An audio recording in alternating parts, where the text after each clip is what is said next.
Bismillahirrahmanirrahim. Assalamualaikum warahmatullahi wabarakatuh.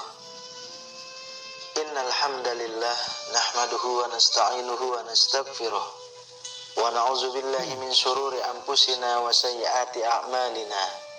May yahdihillahu fala mudhillalah wa may yudlil fala hadiyalah.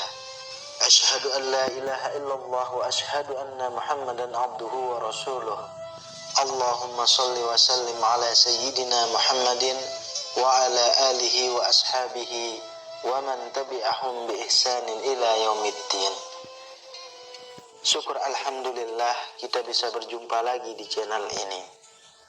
Harapan dan doa saya, semoga saudaraku semuanya selalu diberikan kesehatan, dilapangkan rezekinya, diampuni dosa-dosanya, dan dipanjangkan umurnya. Amin ya rabbal alamin. Sahabat beriman yang dirahmati Allah, kita semua sadar bahwa kelak kita akan mengalami kematian.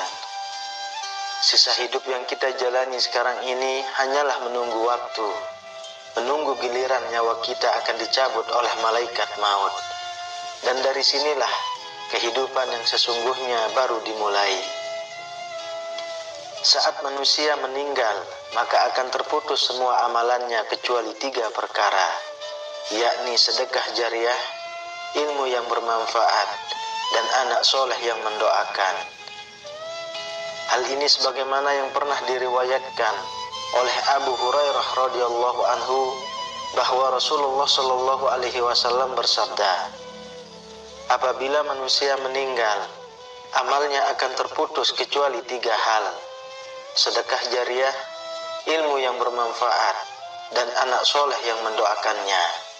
Hadis riwayat An-Nasa'i dan Tirmizi.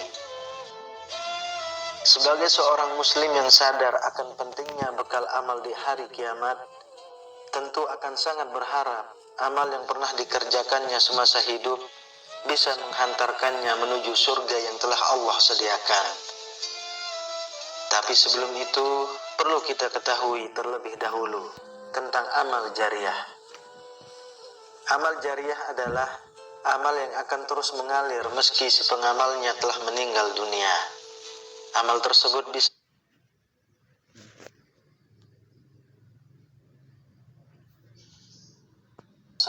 berupa amal kebaikan maupun amal keburukan.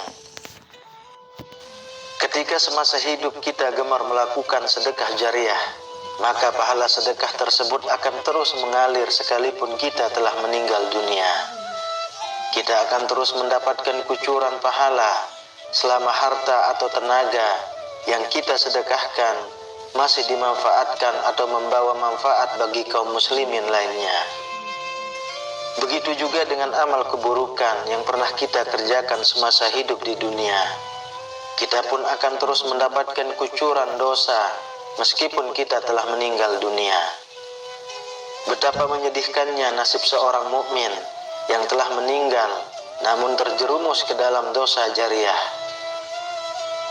Satu hal yang perlu kita semuanya ketahui adalah yang malaikat catat dari kehidupan kita tak hanya aktivitas dan amalan yang kita kerjakan, namun juga dampak dan pengaruh dari aktivitas dan amalan kita.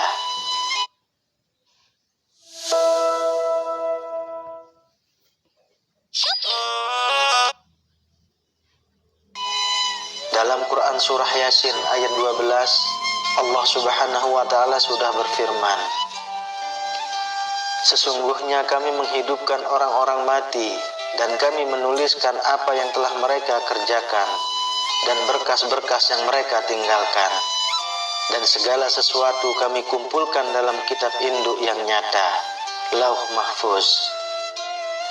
Dari ayat tersebut dapat kita simpulkan bahwa orang yang melakukan amal dan aktivitas yang baik, maka insya Allah Allah Subhanahu wa Ta'ala akan mencatat amal baik itu dan memberikan ganjaran dari apa yang diamalkan. Oleh karena itu, agama Islam mengajarkan umatnya untuk melakukan amal kebaikan, yang mana amal tersebut bisa memberikan pengaruh baik bagi masyarakat luas. Insya Allah, dengan begitu kita akan mendapatkan pahala dari amal yang kita kerjakan, sekaligus dampak baiknya. Begitu juga sebaliknya, apabila kita melakukan amal keburukan atau maksiat, maka kita pun akan menuai dosa, ditambah lagi dengan dampak buruk yang akan kita dapatkan. Rasulullah Shallallahu Alaihi Wasallam selalu mengingatkan kepada umatnya agar berhati-hati, jangan sampai kita terjebak dalam dosa jariah. Maksudnya adalah dosa yang akan terus mengikuti pelakunya meskipun pelaku tersebut telah meninggal dunia. Na'udzubillah. Sahabat beriman yang dirahmati Allah, lalu jenis dosa apa saja yang akan terus menimpa pelakunya meskipun pelakunya telah meninggal dunia? Yang pertama adalah mempelopori perbuatan maksiat. Maksudnya adalah seseorang yang melakukan perbuatan maksiat di hadapan orang lain sehingga banyak orang yang mengikuti perbuatannya, sekalipun orang tersebut tidak mengajak orang lain untuk mengikutinya. Dari Jabir bin Abdullah, Rasulullah Shallallahu Alaihi Wasallam pernah bersabda, barang siapa yang mempelopori satu kebiasaan yang buruk dalam Islam, maka dia mendapatkan dosa keburukan itu. Dan dosa setiap orang yang melakukan keburukan itu karena ulahnya, tanpa dikurangi sedikit pun dosa mereka. Hadis riwayat Muslim.